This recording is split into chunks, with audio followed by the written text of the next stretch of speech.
Logic 0, example 32.2, a better proof using indirect proof. This is the same problem from the previous example. And let's recall that, we're able to do that in 13 lines. And we didn't use indirect proof.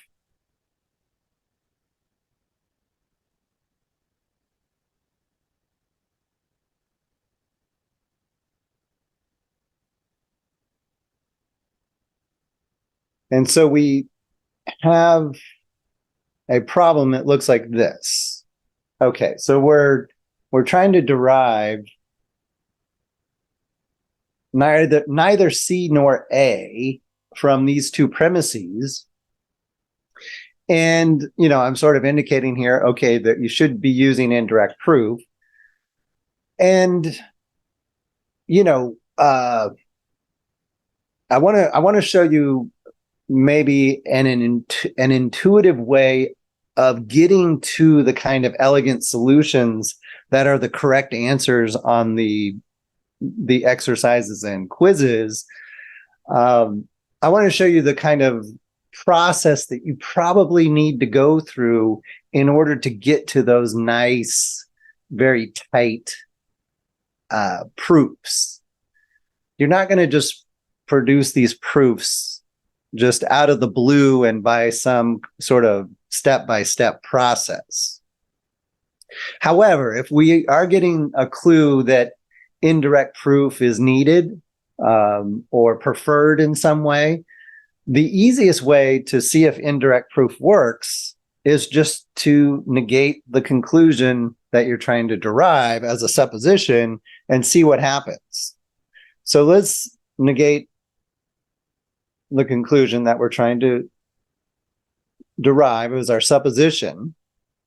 And then if we can derive a contradiction of the form P and not P, if we can derive a contradictory statement that looks like that, then we prove the conclusion.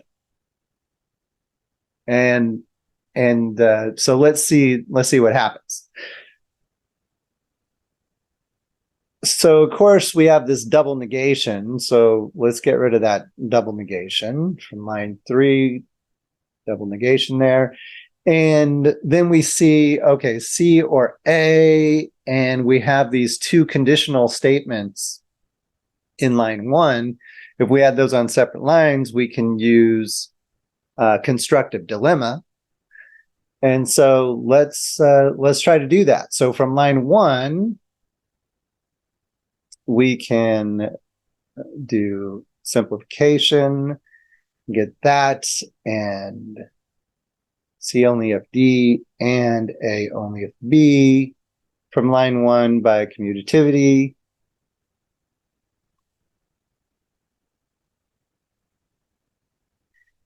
And then we can get C only if D from line 6 by simplification.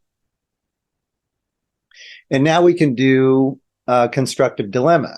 We can do D or B from lines 4, 5, and 7. So constructive dilemma. And notice that the ordering here, line 8 needs to be D or B following the ordering of line 4. So C gives us D through line 7, and A gives us B through line 5. Okay, and so that ordering of that rule, that particular ordering that I just drew attention to, you do need to follow that ordering. Sometimes that can be confusing. And we sometimes try to sort of skip a step. It's very natural to try to skip a step there, but that's not allowed by the rules. All right, so because notice in line 2, we have the negation of B or D, In line 8, we have D or B, so it isn't quite right. We need to do this step of taking line 8 and doing commutativity. And now in line 10, we can get B or D and not B or D from lines 2 and 9 by conjunction introduction. And now we have a contradictory statement of the form P and not P. So this is how indirect proof works. You make a supposition, you derive a contradictory statement of the form P and P and not P, and then you can conclude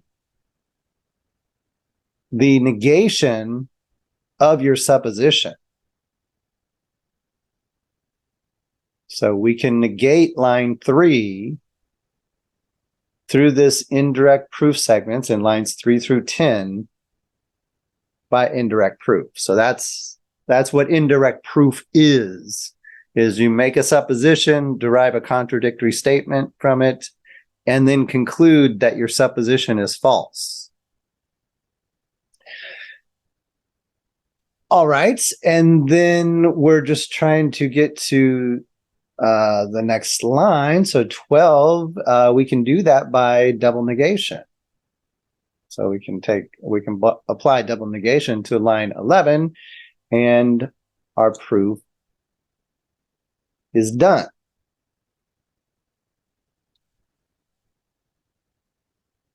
And we notice that this is one line shorter than when we didn't use indirect proof. Okay. But just like with conditional proof, when we do indirect proof, we want our indirect proof segment to be as short as possible. So we want to take some of the moves that occur in this proof within the indirect proof segment and move those out front. Anything that only relies upon the premises, let's get that out of the way before we introduce the indirect proof. Now, that'll make our proof a little more elegant. So let's start out again. Whoops. Let's start out again here, and we're trying to derive neither C nor A. All right. And we can, as we saw before, just do simplification right here and do commutativity right here. And then we can do simplification from line 4. And we have what we need for the constructive dilemma. We have the conditional statements for constructive dilemma. And then our supposition here is going to be the negation of our desired conclusion.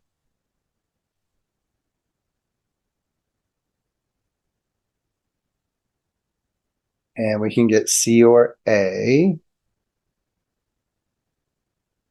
Do double negation on line 6. And now we can get D or B from lines 3, 5, and 7 by constructive dilemma. And then we're looking pretty good. B or D, line 8, mutativity, and line 10, we can do B or D and not B or D from line 2 and 9 by conjunction introduction. So we have our contradiction, and then we can conclude not C or A, from lines 6 through 10 by indirect proof.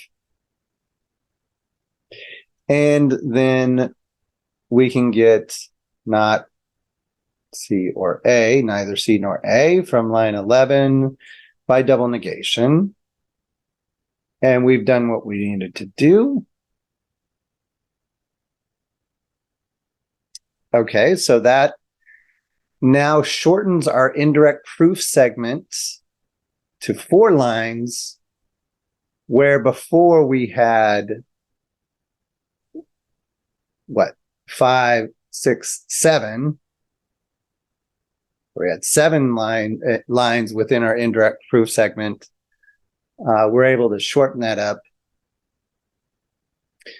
to just 4 lines in our indirect segment. So that's actually 5 lines. Okay, so we took a couple of lines off.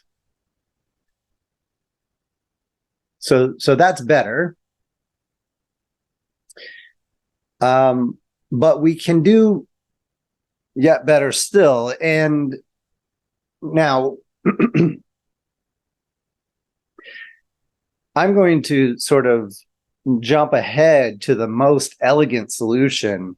It may take you several more passes and attempts, and maybe put the proof away for a day and come back at it with fresh eyes in order to, come up with the most elegant proof. So I'm going to skip a lot of, the kind of consternation and rethinking that you need to do to come up with these really elegant solutions. But I'll at least, talk us through why that turns out to be a nice solution. So let's take this part here. So let's keep the first part of the proof the way we have it. But for our supposition, and again, you may not come up with this right off the top of your head, but for certain reasons, the best supposition here is to do A or C, and that will get things as tight as they can be. So now we get B or D from lines 3, 5, and 6 by constructive dilemma. Okay, so that ordering thing that I mentioned before is significant here. So I chose this ordering so that we can immediately get a contradiction by conjunction introduction here. So we're going to do B or D and not B or D from line 2 and 7. Okay, so now we've made our indirect proof segment only 3 lines. Okay, so that's an improvement. And now we can conclude not A or C, lines 6 through 8 by indirect proof. Okay, and now we can go directly to our conclusion from line 9 by commutativity, and we're done. And so not only have we, by choosing this supposition just the way that I did it, which again may not be obvious, not only have we made the indirect segment only 3 lines instead of 5, like we had here, but also we've taken off 2 lines from the overall proof. So this sneaky supposition is the key to really getting that super compact. And this proof is what I call nice.